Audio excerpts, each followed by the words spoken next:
እንግዲህ በዚህ አመት አንድ የትኩረት ኤሪያ አድርገን እየሰራን ያለነው ከመስኖ አኳያ ነው። እንደዚሁም 44000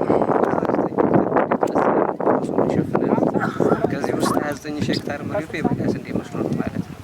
እስካሁንም ከ6000 ሄክታር በላይ ስንዴ መስኖ ተዘርቷል።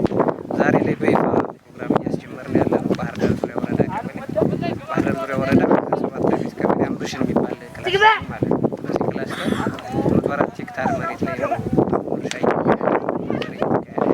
ከዚህ ውስጥ 22 ሄክታሩ በአዲስ ነው በዚህ አመት የሚለማ ከዚህ በፊት ለምቶ የማያውቅ 22 ሄክታር በበጋ ስንዴ ሊለማ የሚችል የተዘጋጀ ያለ ነው።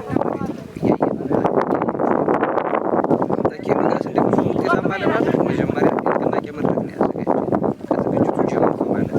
በክልል ደረጃ ንቅናቄ መድረክ ተካሄደ።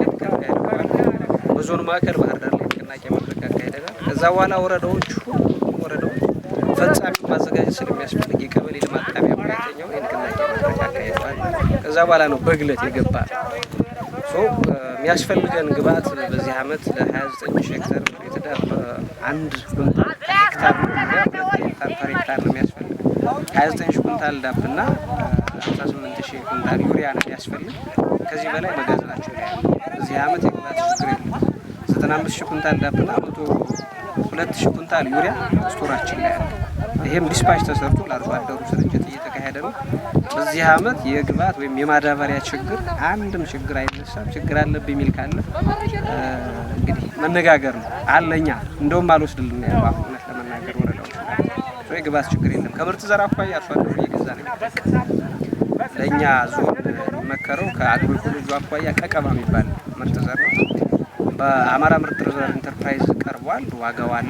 እዛ ላይ አርሶ አደሩ እየገዛ እኛ የምናደርገው የትስስር ስራ መስራት ክልሉ አቅርቦልናል አለ። የዘር ችግርም የለም። አርሶ አደሩ እየገዛ ይወስዳል ማለት ነው።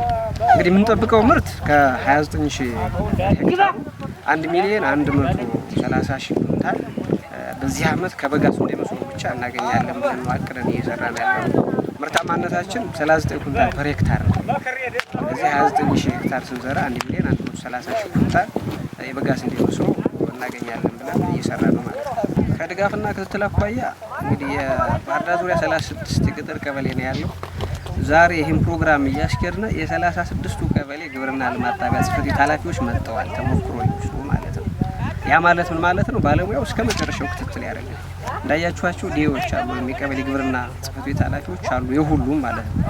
ከአሁኗ ከዘር ጀምሮ እስከ መጨረሻው ይከታተላሉ። አሁንም አብረው ነው እንዳያችኋቸው ያሉ። እስከ መጨረሻው ክትትል ያስፈልገዋል። በነገራችን ላይ ምርት ውጤታማ እንዲሆን እርሻ ብቻ ሳይሆን እስከ መጨረሻው እስከ ድህረ ምርት ጭምር እስከ ስብሰባው ከደንብ መሰብሰብ መቻል አለበትና ክትትል ተጣራ ክትትልና ድጋፍ ነው የምናደርገው። ከገበያ ትስስር አኳያ ያን ያህል ችግር ይገጥማል ብለን አንወስድም። አሁን ላይ የሚመረተውም ብዙ የዳቦ ስንዴና የመኮረኒና የሌላ የሚሆን ስለሆነ ባህር ዳር ላይ ያሉ ፋብሪካዎች ጋር ትስስር መፍጠር እንችላለን። እሱ ብቻ አይደለም፣ መርከብ ዩኒየንም አለው የራሱ ዱቄት ፋብሪካ እኛ ነው የሚሆነው እሱ ጋርም ትስስር እንፈጥራለን። ችግር ይገጥመናል የሚል ሀሳብ የለኝም ከገበያ